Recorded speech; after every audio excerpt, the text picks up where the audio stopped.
The House adopted a measure on Monday to call for a political solution to the conflict in Yemen as a compromise to a bipartisan group of lawmakers who had sought a vote on a measure to stop the U.S. military's participation. The resolution, which passed 36,630 with one lawmaker, Rep.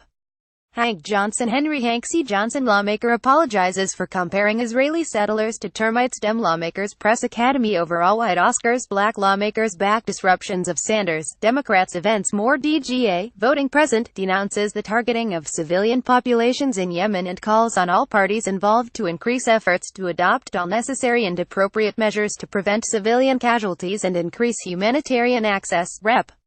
Rokana voter suppression, the blueprint to a broken democracy. Caliph. Rep. Time for Silicon Valley to advance the common good. Dems ready for rematch in Silicon Valley. MORE DGa. Caliph had initially led a bipartisan effort with Reps.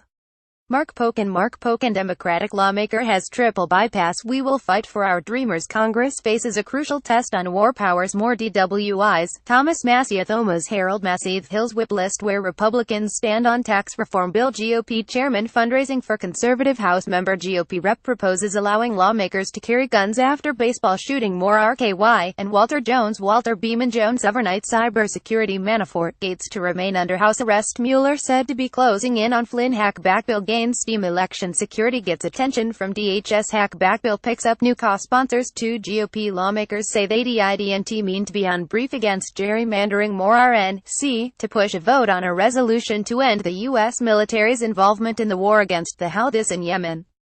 The compromise resolution, negotiated with leadership of both parties, the House Foreign Affairs Committee and the House Rules Committee, does not go nearly as far. Apart from calling for an end to the violence in Yemen and encouraging other governments to provide humanitarian resources, the resolution notes that Congress has not enacted specific legislation allowing the use of military force against entities in the Yemen conflict that aren't already subject to congressional authorizations for the wars in Iraq and Afghanistan. This resolution makes abundantly clear that we cannot be assisting the Saudi regime in any of its fight with the Houthi regime. And we have to limit our involvement in Yemen to take on al-Qaeda and to take on the terrorists that threaten the United States, Khanna said during House floor debate. The Houthis took over Yemen's capital, Sana'a, in 2015 and ousted the internationally recognized government. Since then, the Saudi-backed military forces in support of the government have been unable to push out the Houthis. As acknowledged in Khanna's resolution, the U.S. has engaged in intelligence cooperation and provided assistance to Saudi-led multinational coalition planes conducting bombings against the Houthi rebel movement. The U.S. is also providing humanitarian aid to victims of the war. House Foreign Affairs Committee Chairman Ed Royce R. Caliph stressed that the U.S. military is only providing assistance to Yemen and is not actively engaged in fighting, though we provide logistics to our Saudi partners in the region. United States forces are not conducting hostilities against Houthi forces in Yemen, Royce said. Khanna's resolution cites an estimate from the United Nations Office of the High Commissioner for Human Rights that at least 10,000 Yemeni civilians have died in the war over the last 2 years. The House had previously considered measures regarding the U.S. involvement in Yemen during debate on the annual defense policy bill earlier this year. The House adopted an amendment from Rep.